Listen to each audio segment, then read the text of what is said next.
ઓહો હો મનમાં લોકો તો 20 કામ બતાવે 20 એમ કહું છું કે તું 20 કલાક નહીં બેઠ્યો ને મને 20 કામ બતાવસ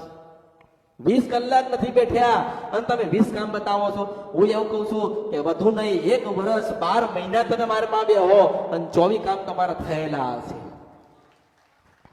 તમારે કશું મને કહેવાનું જ આવતું આવશે નહીં એની મેતે ઓટોમેટિક બધા કામ થઈ જ ગયેલા હશે કારણ કે ભક્તિ જાગી છે ને ભજન કરાવું છો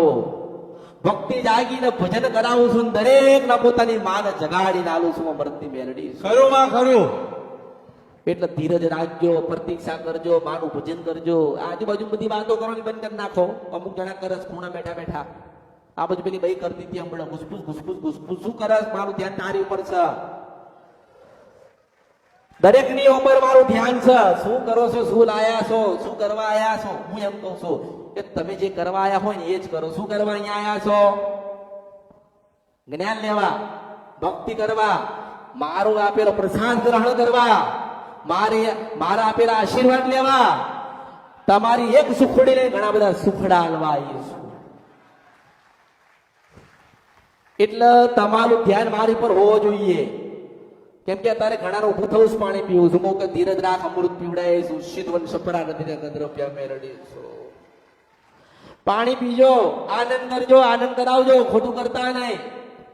અહીંયા આવો છો ને દરેક ને કહું છું અહીંયા આવો છો ને તેવું સમજજો કે આ બધો તમારો પરિવાર જ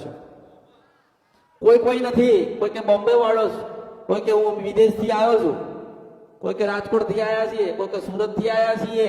કોઈ કે જામનગર થી આવ્યા છીએ કોઈ કે અમદાવાદ થી આવ્યા છીએ હું એમ કહું છું કે તમે ભગવાનના ત્યાંથી આવ્યા છો તમે મારા ન હું તમારી છું આમાં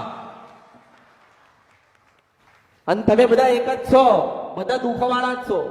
બધા તકલીફ વાળા છો તો આ બધા તમારા હગા જ કહેવાય